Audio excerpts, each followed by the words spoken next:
Theodore was walking home sad. His legs did not lead him to the always familiar, cheerful, most beautiful house in the world, to the best apartment in the whole world, to the most wonderful kitchen where the best mom of all fries cutlets and bakes delicious manica. On the floor crawls the best sister in the world, Svetlana, and then the best dad in the world comes from work, and they all dine together. Mom and dad talk, dad checks Theodore's homework, asks how things are at school and in general. They play chess with Theodore, and then mom puts Svetlana to bed, and dad and Theodore craft something or just watch a movie. That's how it was until recently, until mom started to cry, walk unhappy and angry. They began to lock themselves in the kitchen more often and talk loudly, very loudly. Mom became sadder, dad more nervous, and one day Theodore learned a terrible secret. He carries it with him like a heavy backpack, and there's no one to share this secret with. Theodore has not yet figured out what to do with this secret. At first, he thought it was not true, that Theodore imagined it, that it could not be. And Theodore decided to check whether it was a coincidence or he was already a grown boy. Theodore was 10 years old, and he knew and understood many things. For example, that sometimes it happens when a dad leaves the family, forever. That's what happened to Sergei. His dad left and even left the town. Sergei only visits his dad during vacations. And even then, he lives with his grandmother, his dad's mom, and rarely sees his dad. The dad lives with another woman who has a son named Vladimir. He is older than Sergei and always grimaces when he sees him. Theodore does not want his dad to leave for another woman, but he has seen it. Theodore has seen it, and he feels bad about what he saw. Theodore saw how his dad put another woman in the car, and she kissed him. Theodore asked his dad where he was after work. The dad said he was delayed by some business. The mom nervously stood up from the table. "There, you've done it." Even the child understands that something is happening. Or will you say he's paranoid too? The dad threw down the spoon with which he was eating his mom's delicious soup and got up from the table, angrily saying, "Thank you," to the mom. The mom took the crying sister out of her high chair and snapped at Theodore to eat. Theodore lost his appetite. He realized that he was the cause of his parents' argument. "Dad! Dad!" The boy timidly called, stepping out to the balcony where his father was grimly smoking. "Dad, I'm sorry. I didn't want you and Mom to fight. I just asked." Tears were in the boy's eyes. A lump in his throat made it hard to speak. "I'm sorry, Dad. Please."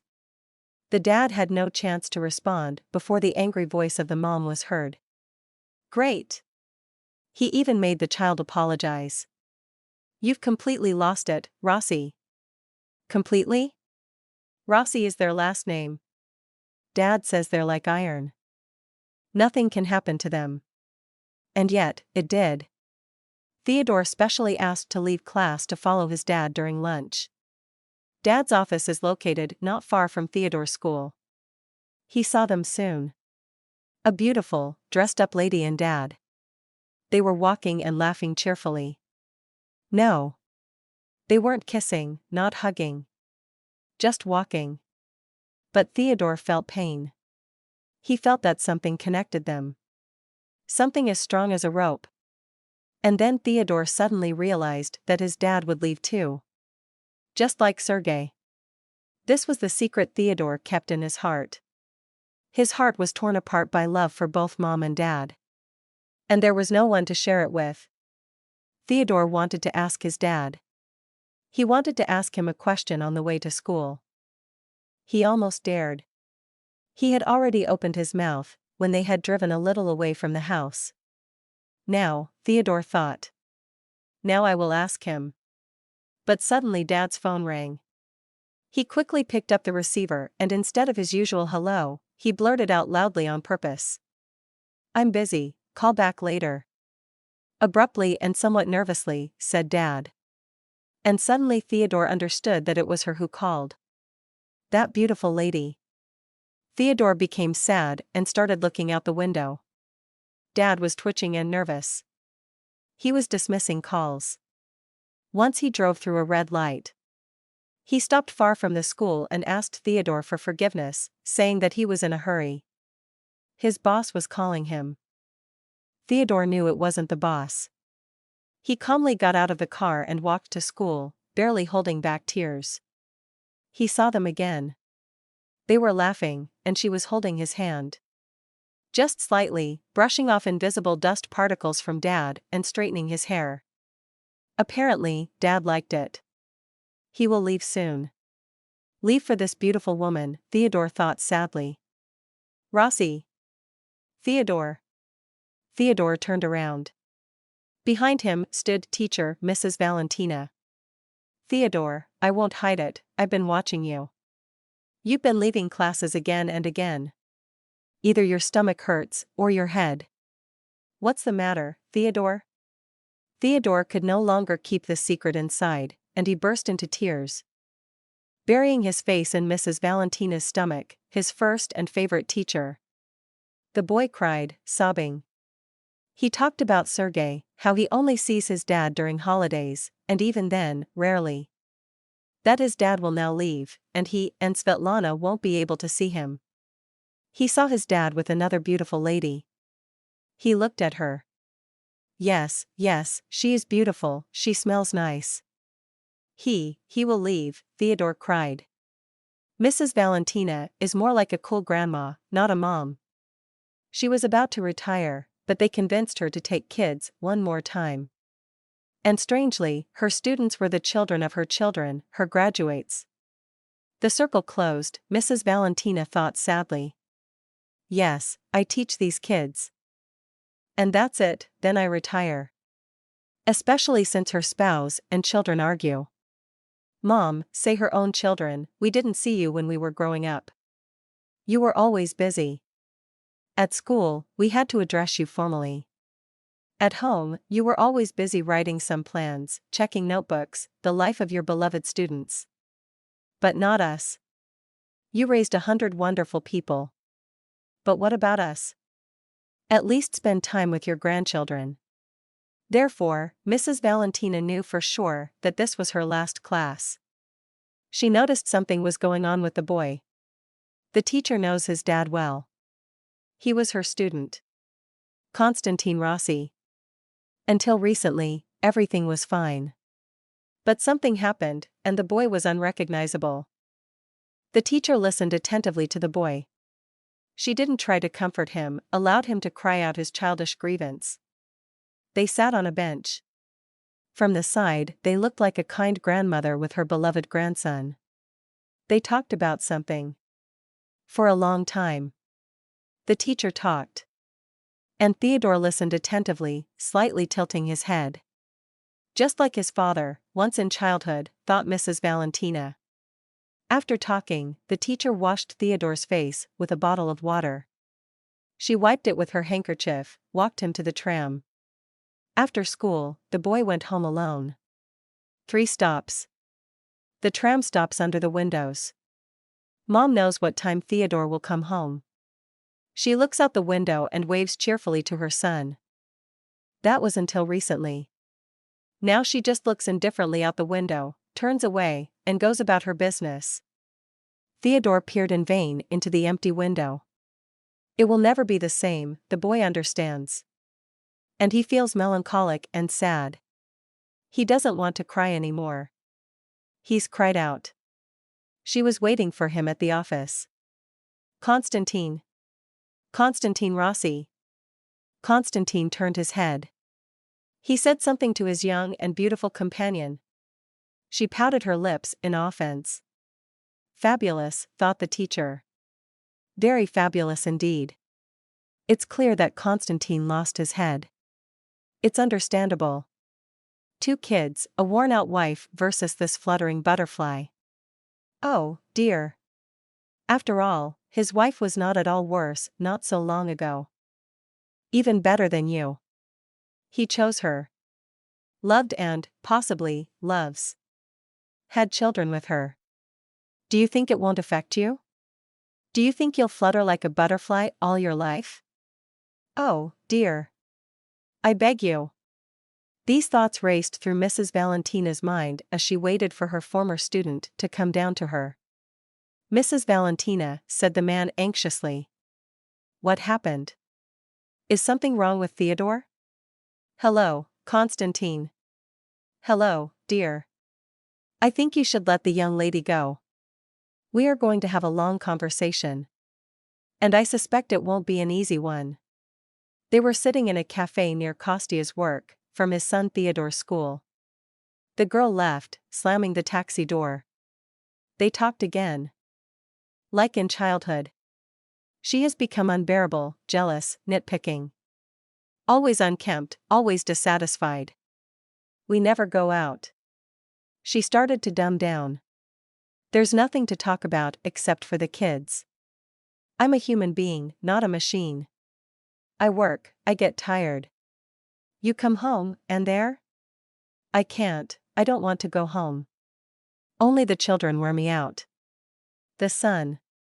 Well, and the daughter, of course. And your wife, Constantine, is she a machine? Doesn't she get tired? Probably, she likes the Groundhog Day she lives in. Woke up, cooked, cleaned, washed up after everyone, cooked again. Spent time with the little one, did the laundry, went for a walk. Not a life, but a piece of cake. And in the evening, an unsatisfied husband comes, who will look for something to nitpick and compare you with a colleague, that young, beautiful, deliciously smelling butterfly. Don't forget, your butterfly will also turn into a worn-out old moth, and maybe even worse. Your son saw you. I'm sticking my nose where it doesn't belong, I know. But I thought that the boy, Constantine Rossi, he grew up into a wonderful man. But I was wrong. He grew up into a coward, running away from problems. Saw a beautiful girl, married her, had children with her. Got bored, found another. Believe me, you'll get bored with this one too. And you'll start looking for a third one and make new children with her. Ah, boy. And the teacher, heavily getting up from the table, walked towards the stop. He should have driven her home, the thought flashed. His phone was bombarded with SMS from Carolina. And not just any, but the one he loves. He's not like the teacher said. And then he remembered about Theodore. Son, God, how shameful. He picked up the phone, said abruptly that they need to meet right now at the cafe near work. No discussion. Theodore was surprised and scared when he saw the teacher at the door. He thought she would tell everything to Mom and shrank into a ball. Why did he blab everything? But the teacher winked at him behind the surprised Mom's back and put her finger to her lips. Theodore was relieved while the teacher talked to Mom. Even Svetlana quieted down and played with her toys. Mom escorted Valentina and quietly went to the kitchen.